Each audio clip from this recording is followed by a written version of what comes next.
Hey Hi, kids! everybody. Happy Tuesday. Yes, I know we normally do these videos on Monday. Last week was Wednesday. Today it's Tuesday. We just want to keep you on your toes because why? It's Aquarius season. Heyo! It's also still the last 2 days of Mercury retrograde. Yeah. And yesterday was the new moon. We put out some tarot scopes, so we wanted you to have your time with those. Have you checked out your tarot scopes yet for the new moon? They're pretty juicy. Yeah. But we wanted to, the new moon's old news now. So let's talk about the week ahead. I mean, we just had it. We're still in the portal. The moon's still in Aquarius. So anything you can do to really assert your individuality and to really take any of your projects like into greater form, any of your ideas into some form, even if you're just like, doing something that is in form that is like a symbol for it. Like I got these like new crystals that were for me, like symbolic with some projects that I'm working on and just some things I'm trying to do. Aquarius is my 10th house. Just Tell us about these crystals. Business. Tell the children about these crystals. I got this amazing pistachio calcite. I wish I had it. I don't even know her pistachio calcite, but she's amazing. Beautiful. And this honey calcite, all for transformation and manifestation. So that's the train I'm on. Yeah, so the moon is technically void in Aquarius, so who even knows if you'll see this video, and it's void all day. So the day is really good for psychic work, dream work, ritual work, continuing to reach into that new moon portal. But we want to talk about the week ahead. Yeah. So on the 3rd, Mercury's going to station direct. Huzzah! Hooray! This Mercury retrograde has been such a clusterfuck. The USPS stopped delivering mail to our house. Yeah, they decided. After a year. Our address didn't exist anymore. After a year. I was like, but you've been delivering us mail for a year. And they were like, we don't know. That was the most retrograde thing. That was the most retrograde thing that's ever happened. Well. We've had a few other things. We have had some strange, very Aquarian retrograde things. But yeah, finally it's going to be stationing direct, and it is back in Capricorn, where Venus and Mars are as well. So everyone is probably feeling this like desire to be productive, this ambition, this drive starting to show up. Just know that your mind will be able to catch up to all of the energy that's trying to get pushed around you. Yeah, but move slowly forwards, right? It's like you're turning a cruise ship around. So just because Mercury stations direct doesn't mean that it's full steam ahead, but it does mean that all of the planets are direct, which means that momentum is slowly starting to reintroduce itself into our lives. Yeah. God is bless. Yeah. So yeah, just feel it out where it wants to show up in your life.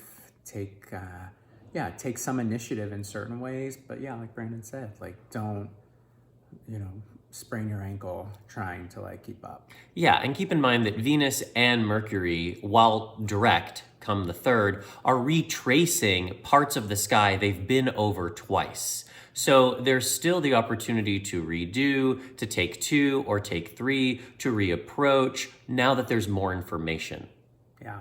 But I do think, on some level, we really can't like avoid just the concept of work. You can't avoid work in life. Are you talking about Saturn now? Yeah, so Sun and Saturn are going to be conjunct on the 4th. Happens once a year. Yeah, but on some level, if we think about the Sun as that life pulse that helps us get some clarity around our identity, that shows us who we are, and Saturn being some responsibility, it is just, I think, what is the work we need to do to take responsibility for our light? Yeah. And how we uniquely shine out into the world, Aquarius. Yeah, and in Aquarius, remembering that the way you shine your light is actually part of the greater collective. Yeah. So even though it may not seem like just being yourself day to day is helping the world move forwards, it is. And Aquarius helps us see those patterns. Now, that also having been said, Sun conjunct Saturn can also feel a little heavy, can feel a little serious, can feel a little like depressed or lethargic. And so that might just be the quality of the day on Friday, and don't take it personally. That's why we like to understand the astrological transits, so we realize, I'm not crazy, I'm just sensitive. I'm feeling things that are happening in the heavens. Yeah, it can just be a little heavy sometimes. Well, it's interesting. So the card I pulled for us for this week is the 2 of Swords reversed. So the 2 of Swords is really all about meditation. It's all about stillness. You can see here that there's kind of like 2 equal forces, and her head is in her lap. right? So the idea is that in order to make up our minds about things, we have to drop beneath our minds. And the reversal quality might just mean that like the last thing we want to do when Mercury stations direct is to continue to sit still. We might want to really start to gun it, and perhaps there's a little bit of warm up that needs to happen for our engines. Continuing to sit in stillness until we really know in our hearts what the right decision is to make. Sometimes the Two of Swords reminds us that not making a decision is making a decision, meaning that you say, you know what, I'm going to return to this next Friday, and that's when I'll make my decision. But until then, I'm going to continue to weigh all my options and let the right choice reveal itself to me.